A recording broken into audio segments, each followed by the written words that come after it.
Brought to you by TechnoSpark 20 series smartphones.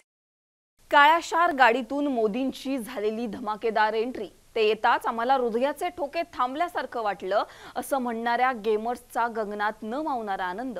Me mature दिसण्यासाठी केसांना पांढरा रंग लावतो असं म्हणणारे नरेंद्र मोदी। मी बोलतेय मोदींच्या YouTube ऑफिशियल पेजवर नुकत्याच प्रदर्शित झालेल्या टीजर बद्दल। मोदींनी नुकतीच देशातील टॉप गेमर्सची भेट घेतली आहे। हे गेमर्स नक्की कोण आहेत? या टॉप गेमर्सची भेट घेण्यामागे मोदींची नक्की स्ट्रॅटेजी काय आहे आणि ही भेट निवडणुकांच्या काळांमध्ये एवढी चर्चेत का येतेय? याच सगळ्यांवर बोलणार आहोत आजच्या व्हिडिओमध्ये।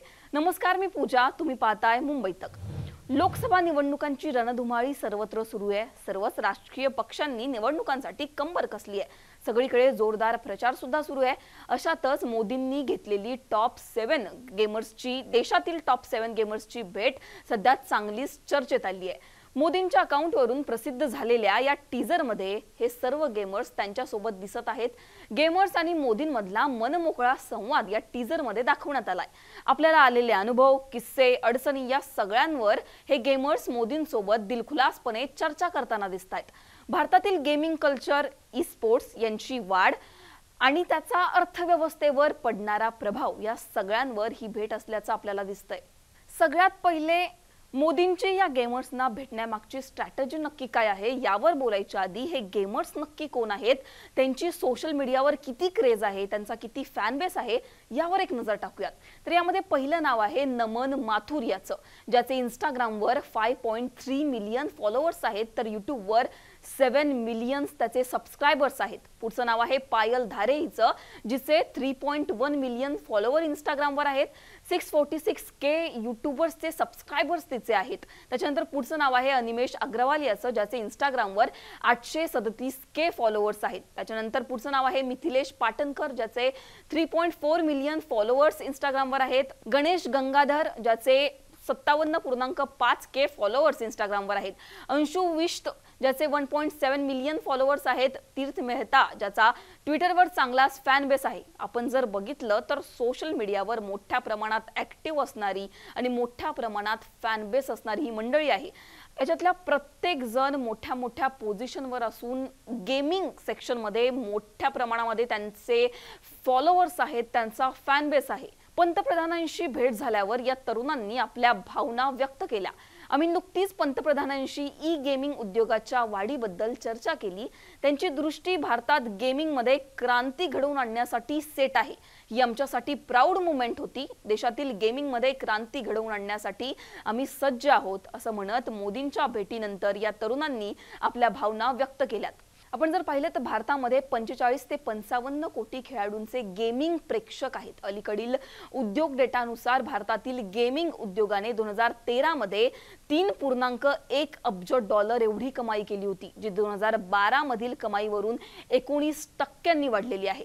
गेमिंग कल्चर भारतात वाढत चाललंय। मोठ्या प्रमाणात तरुणाई याकडे आकर्षित होतीये। एक मोठा प्रेक्षक वर्ग आपण जर पाहिलं तर याचा आहे।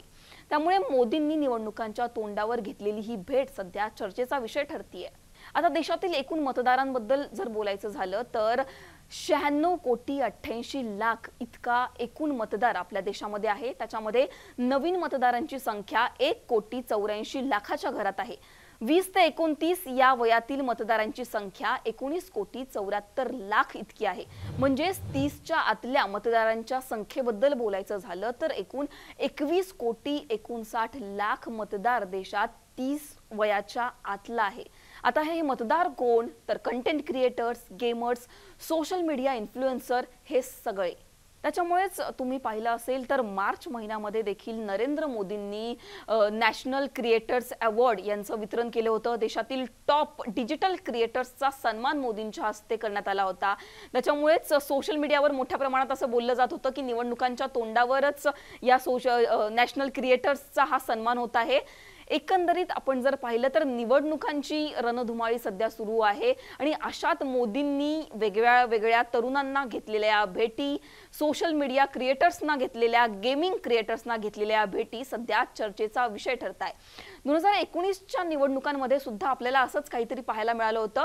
अभिनेता अक्षय कुमारने नरेंद्र मोदींचा घेतलेला इंटरव्ह्यू त्यावेळी चर्चेचा विषय ठरला होता आणि त्यावेळी सुद्धा सोशल मीडियावर अशा मोठ्या प्रमाणात हेच बोललं जात होतं की निवडणुकांच्या तोंडावर हा इंटरव्ह्यू घेतला जातोय, जे सेलिब्रिटीज आहेत तिथलं मतदान आपल्याकडे वळवण्यासाठी हा इंटरव्ह्यू घेतला जातोय असं म्हटलं जात होतं.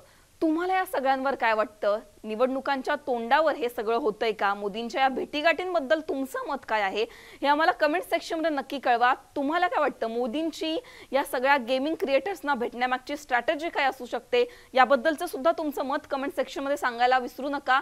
हा व्हिडिओ तुम्हाला आवडला असेल तर याला लाईक करा, कमेंट करा, शेअर करा आणि मुंबई तकला तुम्ही जर सबस्क्राईब केलं नसेल तर सबस्क्राईब करायला विसरू नका. धन्यवाद.